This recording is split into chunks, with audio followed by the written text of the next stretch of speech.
स्वागत है आपका द अनुसूचक में। आज की हमारी वीडियो है dark web the unseen side of internet. ये इसका पहला पार्ट है जिसमें मैं आपको डार्क वेब के बारे में बताऊंगा और इससे जुड़ी कुछ बातें आपके साथ डिस्कस करूंगा। देखिए, हम जो इंटरनेट इस्तेमाल करते हैं उसको मुख्यतः 3 भाग में बांटा गया है। पहला है सरफेस वेब या सतही वेब, जिसे हम डेली लाइफ में यूज करते हैं। हम जितना भी डाटा सर्च इंजन में सर्च करते हैं और आसानी से एक्सेस किया कर लेते हैं उसको, वे सरफेस वेब में आता है। इसके बाद आता है दूसरा डीप वेब और तीसरा है डार्क वेब। आप इमेजिन कर सकते हैं एक आइसबर्ग को, जिसमें जो ऊपर की बर्फ दिखती है वे सरफेस वेब है, उसके नीचे डीप वेब और dark web. Deep web actual में सरफेस वेब से थोड़ा अंदर होता है। हमको डीप वेब एक्सेस करने के लिए कोई स्पेशल आईडी वगैरह की ज़रूरत होती है या फिर कोई लॉगिंग पोर्टल के थ्रू जाना पड़ता है। जैसे फेसबुक हो गया, इंस्टाग्राम की आईडी होगी। जब आप इंस्टाग्राम की अपनी आईडी रन करते हैं तो एक्चुअल में आप डीप वेब में होते हैं। ये फायरवॉल जैसे सिक्योरिटी से कवर होता है और इसको बगैर किसी आईडी या फिर यूजर के डाटा के जो पासवर्ड वगैरह है उससे हम एक्सेस नहीं कर सकते। ये इनक्रिप्टेड रहता है। और डीप वेब से भी अगर हम डीप में जाएं तो आता है डार्क वेब। डार्क वेब जो है काफ़ी सारी इलीगल एक्टिविटीज़ के लिए भी यूज होता है और इसे ज़्यादातर हिडन रखा जाता है। हम जितना भी इंटरनेट यूज करते हैं लगभग उसका 4% ही सरफेस वेब में होता है। ज़्यादातर हिस्सा डीप वेब या डार्क वेब में है। और अगर हम बात करें तो अगर हम वर्ल्ड वाइड वेब के सिर्फ सरफेस वेब वाले हिस्से की बात करें तो अगर हम उसके कंटेंट को अगर हम ढूंढने लगे या देखने लगे, पढ़ने लगे तो हमारी लगभग पूरी ज़िंदगी निकल सकती है। तो आप समझ सकते हैं इंटरनेट बहुत बड़ा है और हम जितना हिस्सा देख रहे हैं या तो वे सरफेस वेब का है या फिर कुछ हिस्सा डीप वेब का है।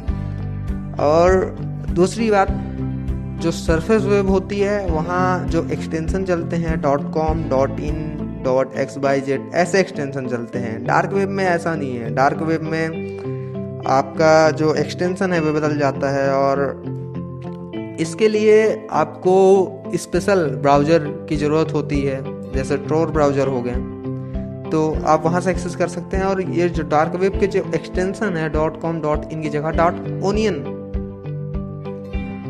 .onion होता है।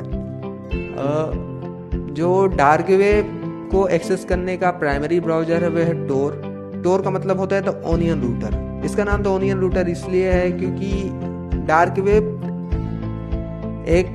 जब हम डार्क वेब को चलाते हैं तो हम यूजुअली अपनी आईपी हाइड कर रहे होते हैं। डार्क वेब जो है तो कई सारे उस पर सर्वर काम करते हैं या फिर ऑर्गेनाइजेशन या इंडिविजुअल काम करते हैं, जिसमें से मुख्य सर्वर हैं टोर हो गए, फ्रीनेट हो गए, I2P हो गए। ऐसे और भी कई सर्वर हैं जो डार्क वेब में काम करते हैं। तो मुख्यतः हम अपनी आइडेंटिटी हाइड कर रहे होते हैं। हम अपनी डार्क वेब जो है तो अपनी प्राइवेसी के लिए यूज करते हैं और हम वहाँ पास अपनी आइडेंटिटी हाइड कर रहे होते हैं।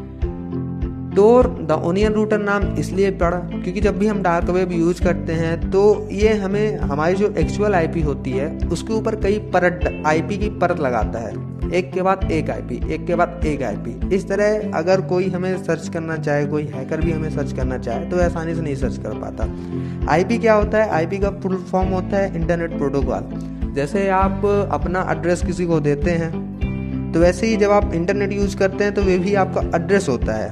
इंटरनेट प्रोटोकॉल जो होता है वह आपका एड्रेस होता है।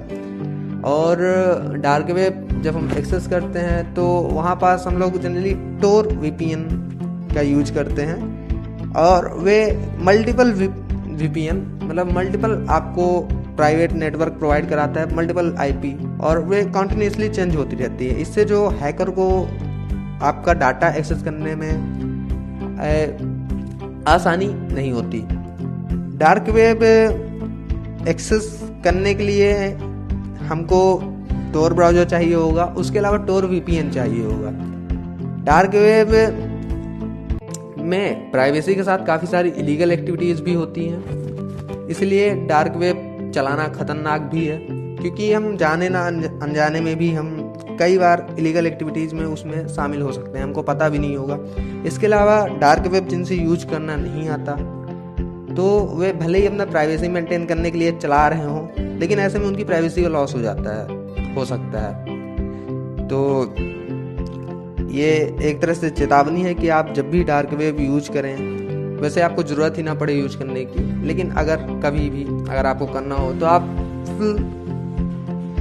उसकी जानकारी लेकर ही यूज करें, अन्यथा ना यूज करें। डार्क वेब कैसे एक्सेस करें ये मैं अगले पार्ट में बताऊंगा, और टोर ब्राउज़र और फॉक्स और बोर्ड क्या है और कौन सा सर्च इंजन डार्क वेब में यूज होता है और क्या क्या एक्टिविटीज़ डार्क वेब में होती हैं और क्यों ये खतरनाक है, ये सारी चीज़ें मैं अगले वीडियो में बताऊंगा।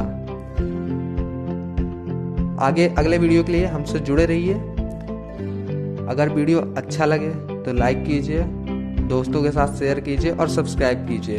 धन्यवाद।